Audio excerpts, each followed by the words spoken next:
The Trump administration's new Department of Government Efficiency, or DOGE, is already facing legal challenges. A number of groups, including some that represent veterans and federal employees, have filed at least 3 separate lawsuits, and they all make a similar allegation that DOGE violates a federal act mandating transparency and ideological balance for any committee charged with advising a president or agencies. Joining me now is the co-chair of the DOGE caucus, Republican Congressman Pete Sessions of Texas. For that caucus, DOGE stands for Delivering Outstanding Government Efficiency. Congressman, it's good to see you. I'd love to start with the president's executive order itself, which caused some head scratching when it said that the purpose of DOGE, the agency, is to upgrade government IT systems. Does that change the mandate at all in your mind?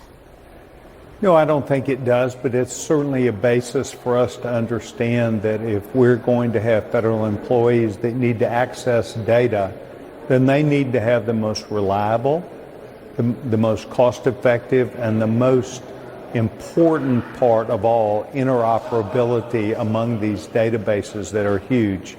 So I think it makes perfect sense. To a person, I came after 16 years with AT&T. We needed to make sure our employees had access to good technology, and proper technology is also computers. Your caucus has been meeting regularly to discuss what to cut and how. I'm curious if any specific ideas have gained steam and whether there are any sacred cows or non-negotiables for you. Well, in fact, these are questions that we ask ourselves. Where do we start? What's the most important, and how are we going to move together? DOGE here on the Hill is a bipartisan opportunity that every single member of Congress, including the House and the Senate, has extended a chance for people to join in and to talk about government efficiency. From our perspectives, the federal government has a lot of inefficiencies. By the way, not just that they operate, but by the rules and regulations that they have that do not sustain programs and make it difficult for the government to actually achieve their job and to do it in a way that serves the American people. We believe that one of the most important things is for every government agency to have their employees report back to work, because we're going to be making determinations, as every administration should, about the right size, how many employees, the workload, and the work that needs to be done.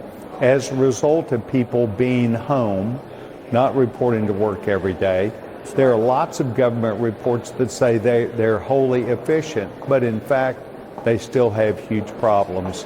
And government efficiency will address those. Some of those changes have already been made by some of these executive orders, but I'm wondering, when it comes to entitlement programs, if you see any changes to those as possible, and also curious about the coordination between what your caucus is doing and now what will appear to be a formal DOGE operation inside the federal government, not an outside advisory group.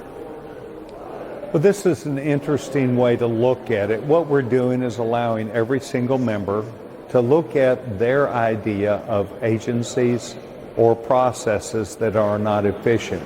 We had a work session last week with the United States Senate. There are people in the Senate that are responsible.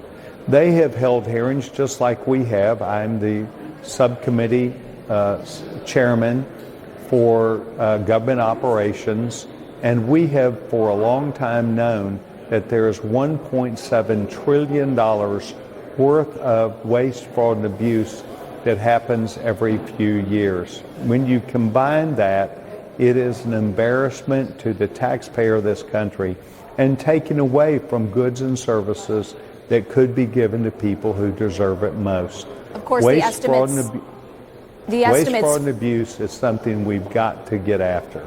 The range of what this DOGE group will target has shifted a little bit from $2 trillion to $1 trillion, and then there was a Wall Street Journal op-ed that suggested perhaps only $500 billion. But I want to ask you, Congressman, about Elon Musk. Now he will be the sole figurehead atop this group. He has a White House pass. He has an office near the president's. And I'm curious if you have any concerns about his personal conflicts of interest, given all of the businesses that he runs. Well, I have no doubt that Elon Musk is an expert among experts at understanding not just organizational efficiencies, but better ways in which services can be provided. He has invested billions of his own dollars and has millions of him or tens of thousands of employees, and he has made his organization spectacular. We believe that the federal government has an opportunity to help themselves, and I think that I have very few qualms with him advising, whispering in the ear perhaps of the president, but helping us to sell the inefficiencies. He takes a huge viewpoint of making sure we are challenged, and I think that's good. Well, hopefully you will come back as your work and their work continues. We appreciate your time today, Congressman Pete Sessions. Thank you.